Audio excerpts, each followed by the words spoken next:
ನಮಸ್ಕಾರ ಗೆಳೆಯರೆ. ಕೀಮೋಥೆರಪಿ ಪೋರ್ಟ್ನ 5 ಮಹತ್ವದ ಉಪಯೋಗಗಳನ್ನು ತಿಳಿದುಕೊಳ್ಳೋಣ. ಒಂದನೆಯದು,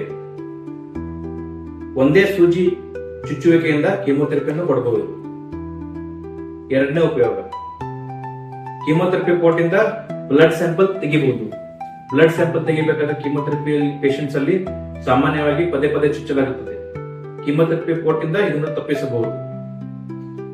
ಮೂರನೇ ಉಪಯೋಗ, ಕೀಮೋಥೆರಪಿ ಪೋರ್ಟ್ ಅನ್ನು ಬ್ಲಡ್ ಟ್ರಾನ್ಸ್ಫ್ಯೂಷನ್ ಗೆ ಉಪಯೋಗಿಸಬಹುದು. ನಾಲ್ಕನೇ ಉಪಯೋಗ, ಕೀಮೋಥೆರಪಿ ಪೋರ್ಟ್ ಅನ್ನು ದೀರ್ಘಕಾಲದ ಕೀಮೋಥೆರಪಿಗೆ ಉಪಯೋಗಿಸಬಹುದು. ಐದನೇ ಉಪಯೋಗ, ಕೀಮೋಥೆರಪಿಯಿಂದ ಉಂಟಾಗುವ ನರಗಳಲ್ಲಿ ನೋವು, ಬಾವು, ವೀಕ್ನೆಸ್ ಇವುಗಳನ್ನು ತಡೆಗಟ್ಟಬಹುದು. ಗೆಳೆಯರೇ, ನೆನಪಿರಲಿ, ಕೀಮೋಥೆರಪಿ ಪೋರ್ಟ್ ಯಂತ್ರ ಚಿಕ್ಕದಾದರೂ ಕೀಮೋಥೆರಪಿಯಲ್ಲಿ ಇದರ ಪಾತ್ರ ಬಹಳ ದೊಡ್ಡದು. ಬನ್ನಿ ಇದರ ಉಪಯೋಗ ತೆಗೆದುಕೊಳ್ಳೋಣ.